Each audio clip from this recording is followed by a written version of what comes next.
Une semaine après cet accident, vous êtes comme beaucoup d'habitants du quartier sous le coup de l'émotion, mais avec un petit peu de colère aussi, hein. Oui, en effet, parce que bon, il y a l'émotion évidemment, parce que ça fait maintenant depuis 2017 qu'on habite ce quartier, et certains depuis 2014, et ça fait depuis toutes ces années qu'on indique aux autorités, aux élus, les améliorations qu'il faut apporter à cet axe qui est où les gens vont très très vite et qui est très bruyant. Et maintenant qu'il y a ce quartier de la Luciline, il était temps de prendre des mesures. Et malheureusement, il va falloir attendre encore des drames, et donc encore ce dernier drame, pour qu'une action soit entamée pour gérer ce problème. Alors que ça fait depuis des dizaines d'années qu'on est sur ce sujet de reconquête des quartiers ouest. Et donc il était prévisible d'avoir ce quartier. Je comprends bien qu'on ne peut pas tout changer puisqu'il y a des aménagements encore à faire, mais on aurait pu s'adapter et accompagner les problèmes. Quand on voit qu'il y a de plus en plus d'accidents, et on va aller en croissance, puisque là on était 300 habitants, on est bientôt 600, on sera bientôt 1000, on voit bien que ça va aller en croissant.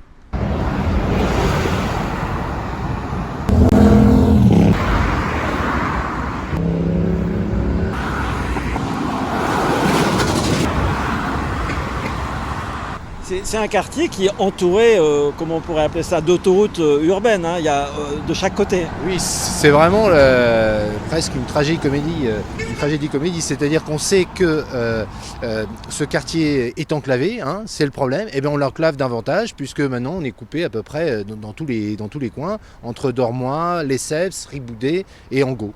Voilà. Donc combien d'années faut-il attendre pour s'occuper des gens qui y vivent et qu'on veut faire venir dans ce quartier qui a tous les atouts, hein. Alors vous dites qu'il y a urgence et vous demandez quoi? Des radars, des séparateurs, des caméras? Ben oui, on voit bien là, un progrès avait déjà été un peu accompagné, mais c'était insuffisant. Vous voyez, ces marquages au sol ne servent à rien, ne sont pas respectés. Il lui fallu dès le départ mettre ces bornes J11 qui existent, qui sont, paraît-il, tout à fait adaptées pour ce genre de situation. Pour notre part, nous voudrions, soit il faut arrêter la voie qui remonte, hein, il faudrait en discuter, les avantages, les inconvénients, mais il faudrait soit arrêter la voie qui remonte, soit clairement séparer les voies. Si les voies étaient séparées, puisque vous voyez bien la grande vitesse des véhicules, on aurait peut-être évité que le véhicule traverse toute la chaussée pour malheureusement embarquer cette petite voiture et briser cette famille. Alors vous dites qu'il faut un mort pour que les choses bougent. Voilà, c'est malheureusement, il faut encore un drame, parce qu'il y en a eu d'autres ici. Il en faut encore un nouveau pour que ça devienne... et encore, je ne suis pas certain qu'on va prendre toutes les dispositions, hein. On a ces bornes-là. Est-ce que ça va être suffisant? On n'a pas d'informations sur ce qui va être fait. C'est encore ça le problème. On est une population, on habite à côté, on nous parle de co-construction. Il n'y a pas d'atelier sur ce sujet, on nous parle de petites fleurs, etc. Mais les vrais sujets, c'est les accès au quai de Seine, c'est la circulation, c'est la sécurité. Et vous participez, vous, à tous les ateliers, constatez qu'il n'y a pas de résultat. On est obligé de porter la voie, puisque, vous voyez, 2017, on est en 2022. Je veux dire, on est quand même patient. On participe à toutes les déambulations. Bon, vous savez, avant, il y avait un format de conseil de quartier qui a été arrêté. Là, il redémarre. Mais vous voyez, il prépare des ateliers. Là, je viens d'avoir la communication des ateliers pour dans 10 jours. Et on est limité à 28 personnes pour y participer.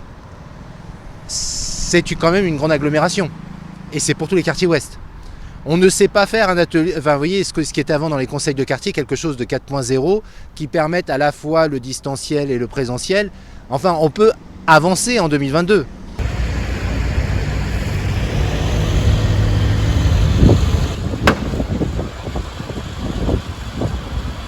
Ça vous a beaucoup marqué d'avoir vu mourir cette dame?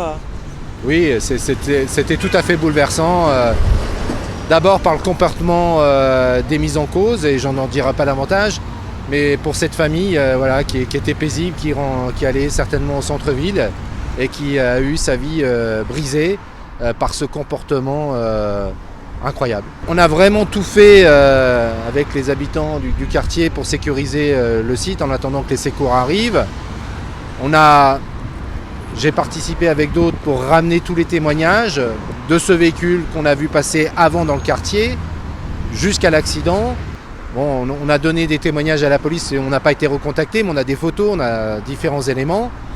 Voilà, de sorte qu'on puisse apporter tout le soutien pour faire établir les faits et que des sanctions et des poursuites soient engagées contre les personnes responsables. Et puis pour cette famille, vraiment de tout le quartier, si vous allez sur nos réseaux sociaux, vous verrez ces témoignages d'accidents ou presque d'accidents, des gens qui ont failli perdre la vie et qui habitent le quartier. Enfin, vous voyez, il y a des enfants aujourd'hui.